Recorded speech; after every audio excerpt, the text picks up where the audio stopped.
Welcome back to our channel, where we dive deep into the heart-stopping drama of Genoa City.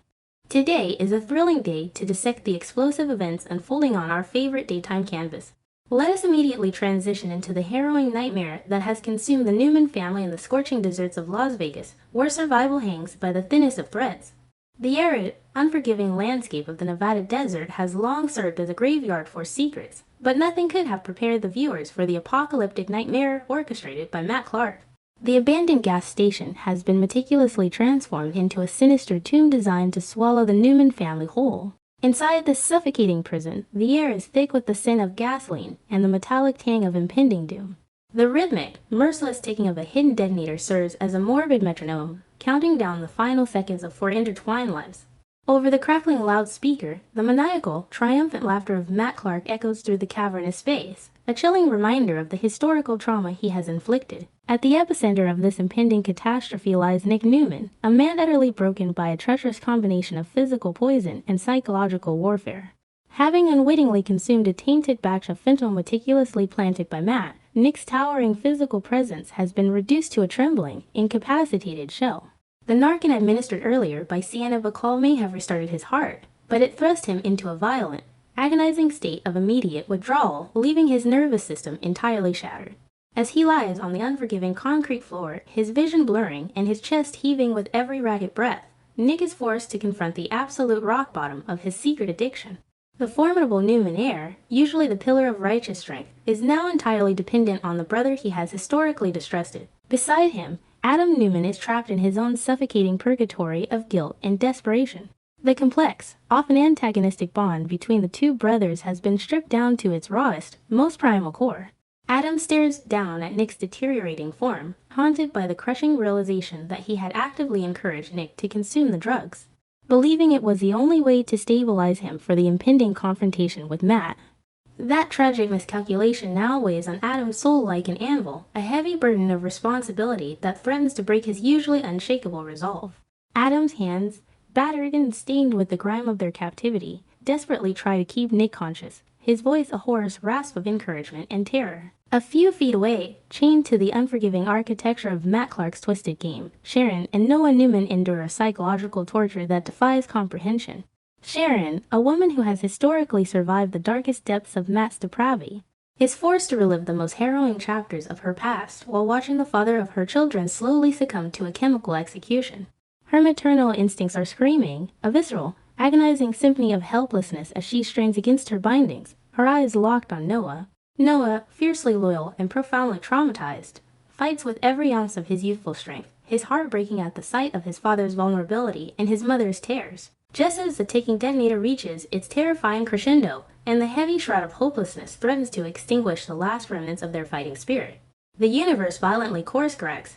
The deafening roar of rotor blades shatters the desert silence, followed instantly by the explosive, concussive breach of the gas station's reinforced roof.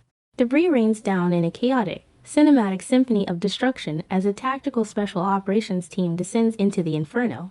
Leading this charge, stepping through the billowing clouds of toxic smoke and falling rubble like a wrathful deity descending from Olympus, is Victor Newman. The patriarch has arrived.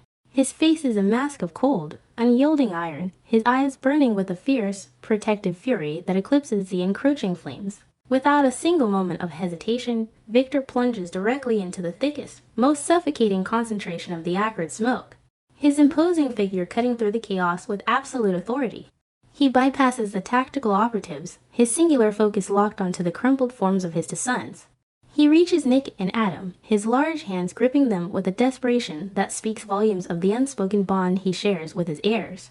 With a Herculean effort, Victor hauls the incapacitated Nick upward, simultaneously barking commands to Adam, pulling the exhausted, battered men away from the epicenter of the rigged explosives. As Victor drags his sons toward the extraction point, the first of Matt Clark's incendiary devices detonates, sending a massive, scorching shockwave of fire and concussive force ripping through the structural supports of the gas station.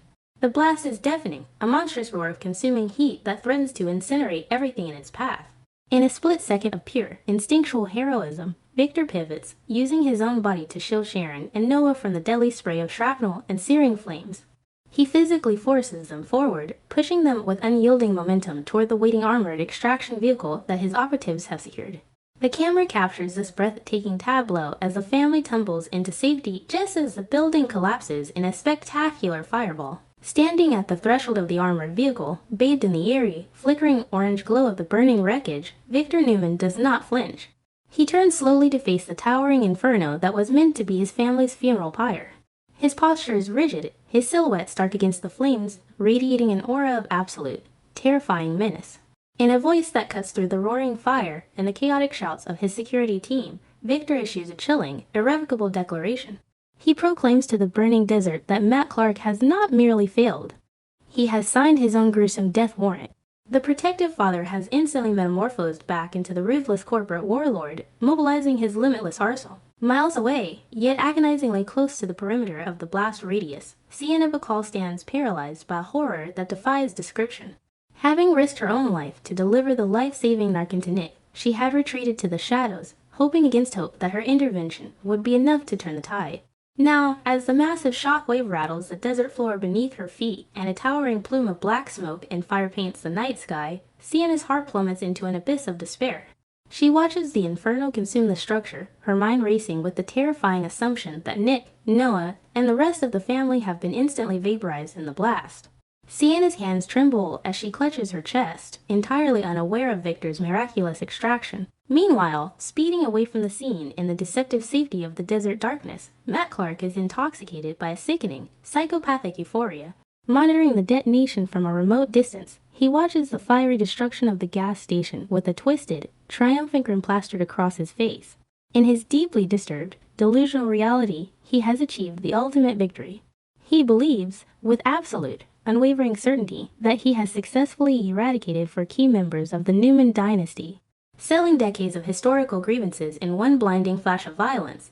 Matt does not know that his perfect trap was breached, nor does he realize he has just awakened the sleeping dragon that is Victor Newman. In the claustrophobic, medically equipped interior of the Newman extraction vehicle, the adrenaline begins to recede, leaving behind the harsh, unforgiving light of reality. Adam Newman, his face smeared with soot and his eyes burning with a complex mixture of relief and lingering anger, turns his attention to his brother. Nick is stabilized but physically wrecked, his body trembling from the severe aftershocks of the fentanyl and the Narcan. Adam refuses to allow the near-death experience to be swept under the rug. In a confrontation that is as necessary as it is brutal, Adam aggressively pushes Nick to confront the monstrous reality of his drug addiction. Nick weakly nods, accepting Adam's harsh truth and agreeing to seek the professional help he so desperately needs. The emotional climax of this harrowing saga occurs when the Newman convoy finally reaches a secure location, allowing Adam to reunite with the woman who silently orchestrated their salvation, Chelsea Lawson. When Adam bursts through the doors, his eyes locking onto Chelsea's tear-stained face, the sheer magnitude of what they have survived washes over them both. Adam is a whirlwind of confusion, exhaustion, and raw emotion as he pulls her into a desperate, crushing embrace. He recounts the unbelievable horror of the gas station, the ticking bomb, and the miraculous, impossible arrival of his father. It is in this deeply intimate, breathless exchange that the truth is finally revealed to him. Adam learns that it was Chelsea, acting on pure, desperate intuition and defying every protocol of safety, who made the terrifying decision to call Victor Newman. As we sit back and process the sheer magnitude of these spectacular episodes, we cannot help but feel a profound, lingering emotional exhaustion that mirrors the trauma of the characters we hold so dear. There is something deeply, genuinely moving about witnessing a family, fractured by decades of bitter infighting and corporate betrayals, violently unifying in the face of absolute annihilation.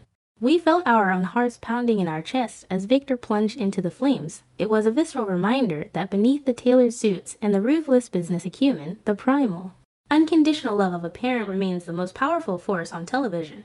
Watching Nick's ego crumble, watching Adam transform from an antagonist into a desperate savior, and watching Chelsea risk everything to make that fateful phone call, we are reminded of why we invest so deeply in the citizens of Genoa City. The ashes of the Las Vegas gas station may still be smoldering in the desert wind, but the true inferno has only just been ignited.